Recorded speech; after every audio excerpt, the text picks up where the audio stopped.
Hey there everybody, Aaron here. Welcome to another episode of Gideon's Tactical. Today I got a treat for you.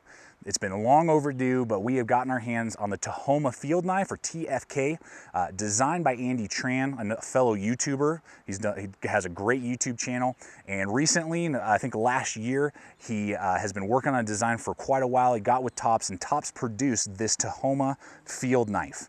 This is his design, and we're going to be testing it out today. You're going to see a lot of hard use through multiple excursions. I just didn't want to take it out for a day and see how it performed, but lots of different tasks, lots of different uses.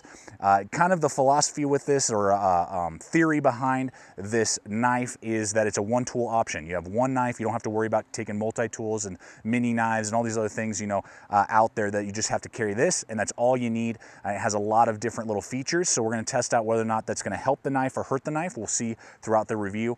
And yeah, we're just going to get out here and really thump on this Tahoma Field Knife and see whether or not it's going to perform as it should, and what are its pros and cons. And hopefully by the end of the video, you'll be able to decide whether or not this TFK is going to be a good purchase for you. So with that being said, let's get to it. All right, doing that front lanyard pull. Let's see how this thing goes.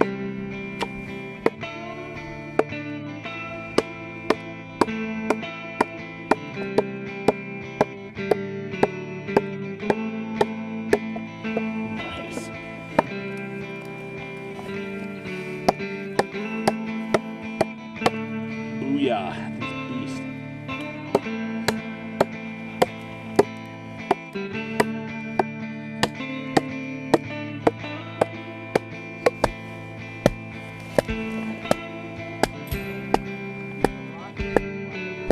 An idiot.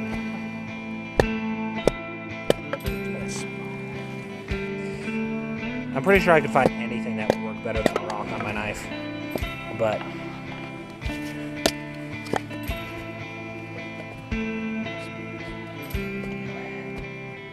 lose all your energy straight to the ground.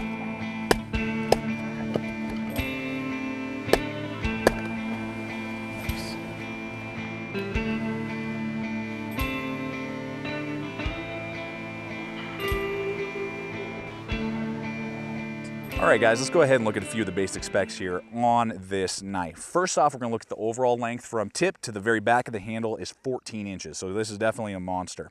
We're looking at total blade length from the handle to the tip of 8.375, and then an actual cutting edge of 7.25 inches. It's going to be 0.19 inches thick, perfect thickness there, real nice, just a hair over 3/16. And you're looking at a saber grind 1095 high carbon steel with a 56 to 58 Rockwell, and we got the black river wash coating, very nicely done. They're looking at a handle length from back to front of 5.625 inches, a handle thickness of 0.77, and this is going to weigh right around 18 ounces overall weight. So those are just a few of the basic specs here on this blade. Well, guys, it's time to talk about the quality here on the TFK. Real quick, and again, I've said it before in some other Tops videos, we review a lot of Tops knives over here. I've yet to see a poor quality Tops knife. It's a 5 out of 5. They did a great job with not only the coating, the edge, the handle scales, how they line up, and have been machined really well. There's nothing that they missed on or didn't pay attention to detail. So they've done a great job, very high quality, with 5 out of 5 on the TFK. All right, so I want to show you some of the extra features that come on this knife that kind of take it from just being a knife to trying to fit some other needs and some other tasks. We're going to start here on the back end first. Instead of doing just a rounded pommel, Andy is a photographer and does a lot of photos with a very large tripod, and what he found was that he needed a good flathead screwdriver to set up that tripod properly. So this is technically a flathead screwdriver, and that's what he designed it with. You could use it obviously for other things, pommeling, non-lethals, glass breaking of just like a normal car door, something like that. Now you won't be able to hammer in tent pegs and tent stakes, so that's a pro or a con. You need to decide whether or not you do a lot of hammering with your knife or not. We'll determine whether or not this is going to either help you, or if you like this kind of more chisel idea here. Then as we move along, you get bow drill holes on either side so that you don't have to go make a bow drill. Top You can just use your knife handle. That's nice. They don't get in the way or cause any hot spots, so that's good. Then they have a secondary lanyard hole. I really like this a lot. We've seen this with some of Top's other designs. You can either use this to help lash this to a spear if you wanted to, or what I like to do is either take your lanyard from back here and attach it here when you're doing lots of chopping that you're gonna see throughout this whole video.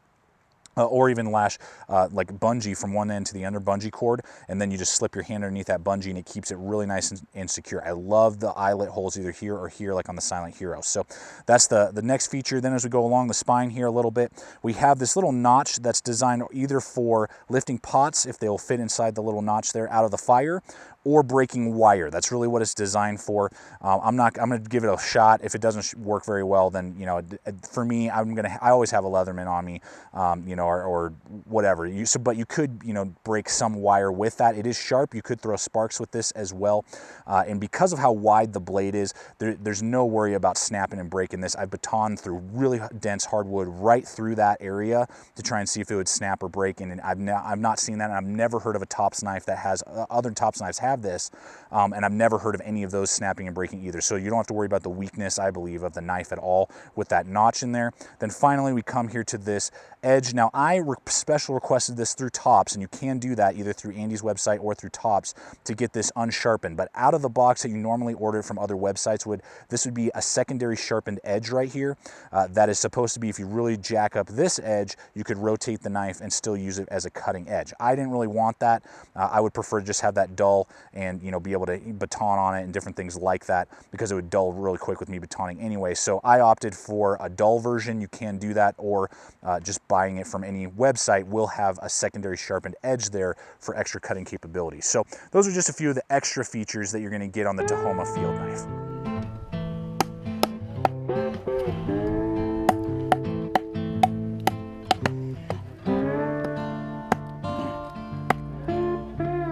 Impressed with it on the back as well. It's not on the flat of my hand like I thought it would. That's good.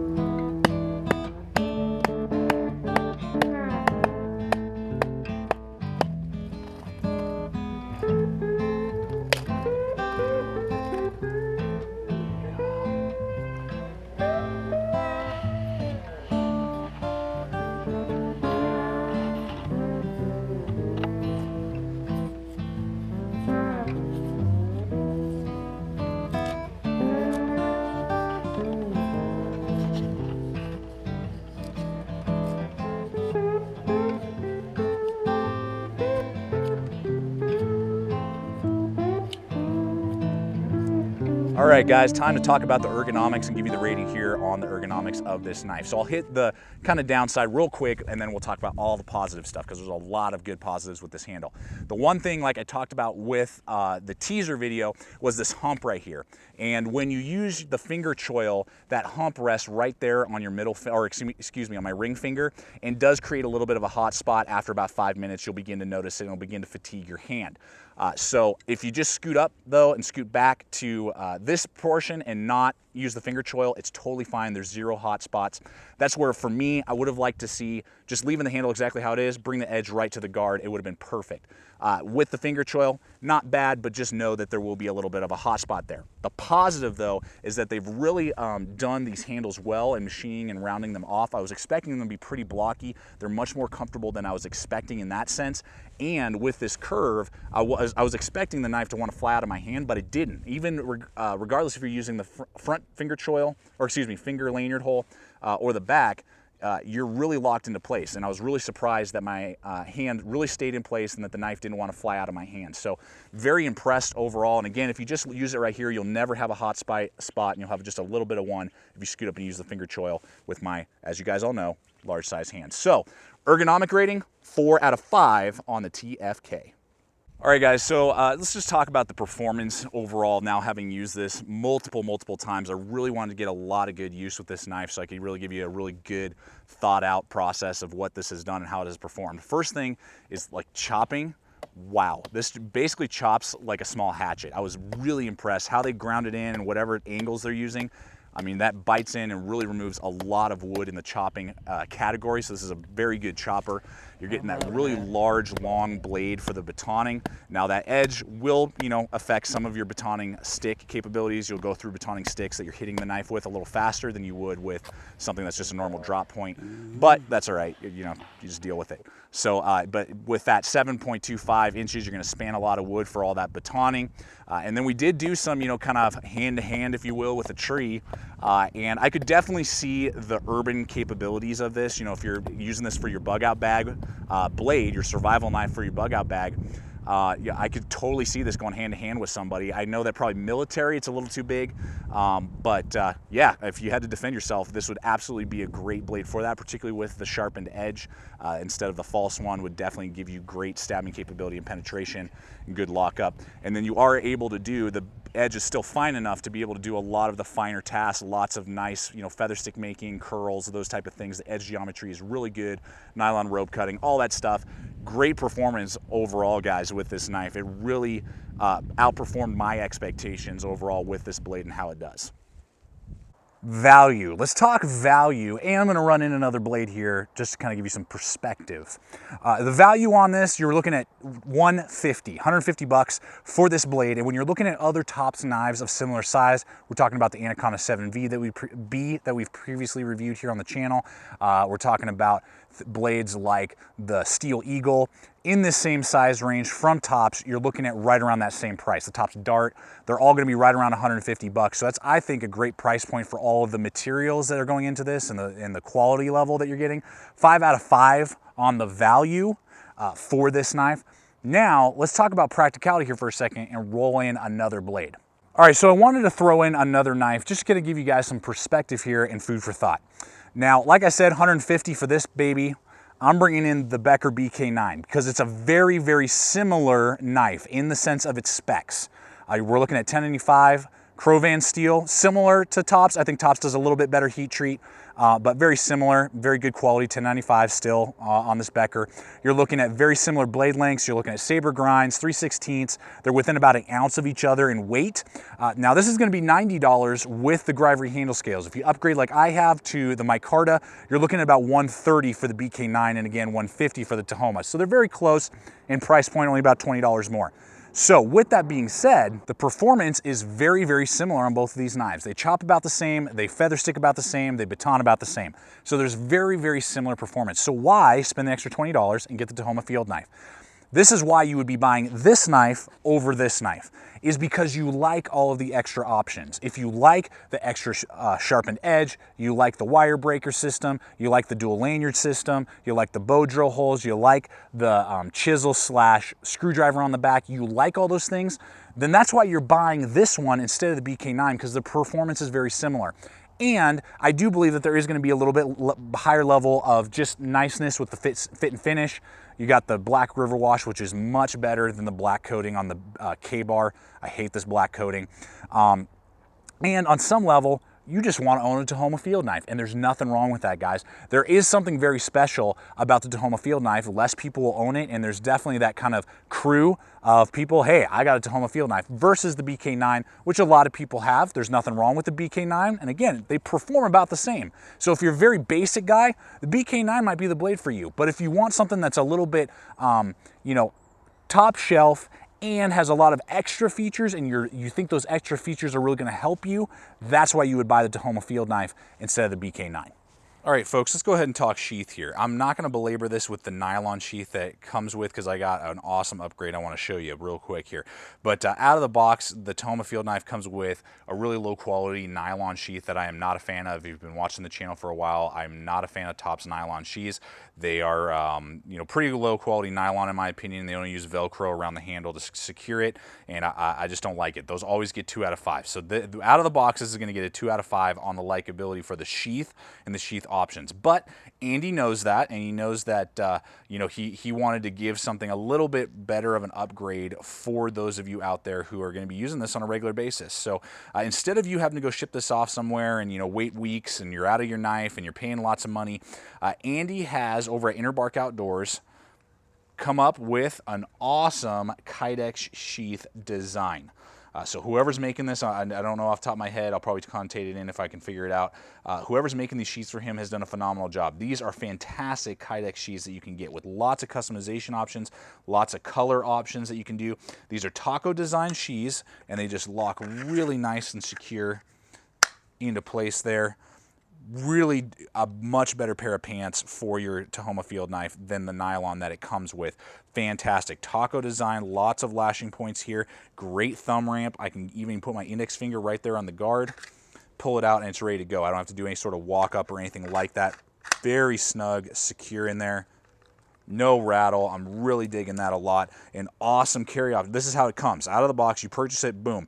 You're going to get this drop leg Kydex feature here that's bolted in with a dangle option. So this dangles like this and swings around, all Kydex. You got a nice belt slit there for all your normal size belts. I mean, flush with the handle. Wow. And again, all sorts of color options that you can choose from. I'm really, really digging the sheath, guys. Drainage hole out the back, Blade Tech lock compatible right here, so you can put a Blade Tech lock if you want to do that instead. Just wow. And so you can purchase these over at Interbark Outdoors. I'll have a link in the description below. Introductory price, and this could change whenever. So when I'm filming this, it's 60 bucks for these sheaths, which is phenomenal. Normal price, 70, which is still a great price point for this level of quality of sheath with all of the attachment options that you get right out of the box. I mean, wow. So guys, fantastic, fantastic sheath. One thing to note, I just want to throw in the specs here. This is going to weigh 8.5 ounces, the sheath itself. So we're looking at about 26.5 ounces total carry weight if you purchase the Kydex sheath. So again, I'll have a link in the description below. But Andy's really done a great job. 5 out of 5 for this Kydex sheath setup. Awesome, and definitely worth the upgrade if you are going to be purchasing this Tahoma field knife. Well, it's time for us to bring this review to a close, give you my final thoughts, and give you my likability rating on this knife. My likability is a 4 out of 5. And the only real reason for that is, like we've already discussed, the poor quality nylon sheath, so you're gonna have to upgrade, and that little hump right there that does create a hot spot when you use the finger choil. Other than that, guys, this is an awesome knife, particularly for those heavier duty, hard use survival tasks. Tops has done a phenomenal job executing the design that Andy did, and it is gonna really outperform a lot of other knives out there on the market, and is just an item that will be very high quality, that will last you a lifetime and get a lot of work done for you. So if you like the features that you see on the TFK, you'll absolutely love it.